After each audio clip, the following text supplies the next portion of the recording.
మీ అంబేద్కర్ అభయాస్థాన్ని పోయిన బడ్జెట్లో ఇప్పుడు 33,000 కోట్లు ఏదైతే నేను చెప్పినో దీంట్లో మీరు దళిత బంధు కోసం కేటాయించింది కేవలం 2 కోట్లు. ఏమనుకోవాలి? ఈ అభయాస్తం కంటిన్యూ అయింది అనుకోవాలనా? దళిత బంధు ఏదైతే 1,70,000 మందికి ఇచ్చినటువంటి వాళ్ళను మీరు విస్మరిస్తారా? ఏ ప్రభుత్వం ఉండొచ్చు, రేపు కూడా మీ ప్రభుత్వం ఉంటుంది పోతుంది, కానీ ఎవరైతే పేదవాళ్ళు అర్హులైన వాళ్ళు ఉన్నారో వాళ్ళను సెలెక్ట్ చేసిన వాళ్ళు ఉన్నారో వాళ్ళకు డబ్బులు కేటాయిస్తే కూడా కలెక్టర్ల అకౌంట్లకు పంపితే కూడా ఇప్పటి వరకు వాళ్ళకు డబ్బులు ఇవ్వకుండా కాలయాపన చేయడం, ఇది ఎస్సీల ఉద్ధరణ కోసం పనిచేస్తుండ్రా, ఎస్టీల ఉద్ధరణ కోసం పనిచేస్తుండ్రా అని ఇలా మేము ప్రశ్నిస్తూ ఉన్నాం. ఇలా హుజురాబాద్ నియోజకవర్గంలో స్వయంగా అక్కడ ఉన్నటువంటి ఎమ్మెల్యే గారు కౌశిక్ రెడ్డి గారు మాకు రావాల్సినటువంటి 6,000 మంది మా దళిత సోదరులకు దళిత బంధు నిధులు ఇప్పటి వరకు రాలేదని కొట్లాడుతుంటే కూడా ఈ ప్రభుత్వానికి సోయలేదు. ఆ ఎమ్మెల్యే గారిని అణిచివేయాలని ప్రయత్నం చేస్తున్నారు, ఆయనను జైల్లో పెట్టాలని ప్రయత్నం చేస్తున్నారు తప్ప ఈ 6,000 మంది ఎస్సీ కుటుంబాలకు ఈ దళిత బంధు డబ్బులు రిలీజ్ చేయాలని మాత్రం ఆలోచన చేస్తలేరు. ఇంత దుర్మార్గమా? అదిగాక కొన్ని గ్రామాలే తీసుకున్నారు ఎక్స్పెరిమెంటల్, కొన్ని మండలాలను తీసుకున్నారు, అందులో బట్టి విక్రమార్క గారి మండలం కూడా ఉన్నది. ఆనాడు ఎంత చిత్తశుద్ధితో ఎంత నిజాయితీతో ఈ స్కీమ్ను అమలు చేయాలని ప్రయత్నం చేసినామో ఆనాడు ఉన్నటువంటి ముఖ్యమంత్రి కేసీఆర్ గారు, అదే సమయంలో నేను మంత్రిగా ఉన్నటువంటి నాకు కూడా ఈ విషయాలు తెలుసు. కానీ ఈరోజు మీరు అధికారంలోకి వచ్చేదాకా ఎన్ని మాట్లాడినరో దళితులకు సంబంధించి ఇందులో ఏ ఒక్కటన్నా చదివితే పెద్ద చాట భారతం కానీ చదివితే మీ అందరికీ కూడా తెలుసు. వాళ్ళు మీరు పత్రికాముఖంగా ఇవన్నీ కూడా ఆవిష్కరించిన వాళ్ళే. కాబట్టి ఎంత వంచన, ఎంత నయవంచన అనేది మాత్రం ఈరోజు ఈ ప్రభుత్వం ఎస్సీల పట్ల ఎస్టీల పట్ల ఎంత దారుణంగా వ్యవహరిస్తుందో మనకు అర్థమవుతా ఉన్నది. కాబట్టి మేము తక్షణమే డిమాండ్ చేస్తున్నాం, ఎవరైతే ఈ 1,70,000 మంది దళిత బంధు కింద మరి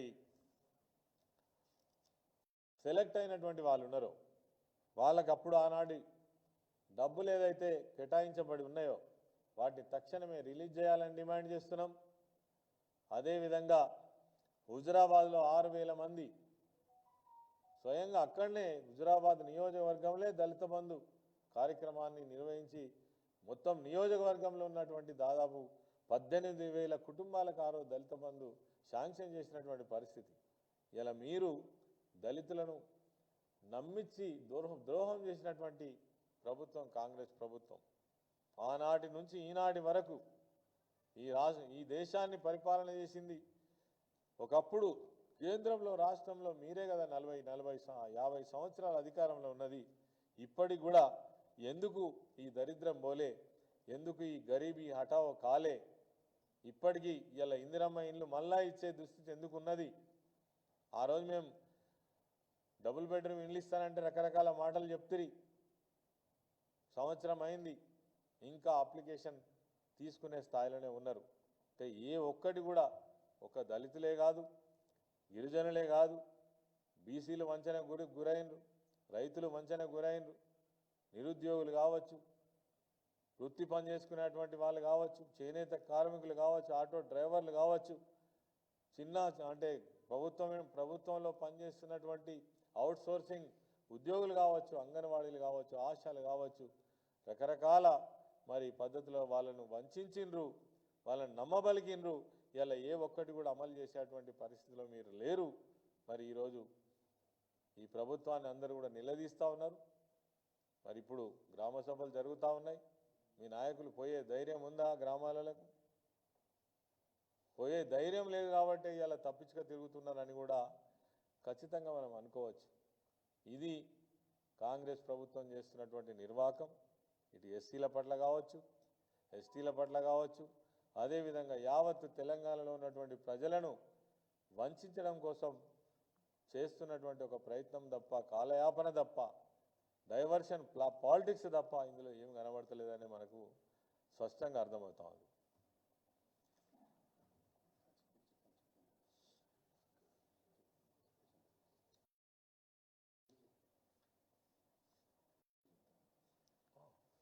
చెప్పినా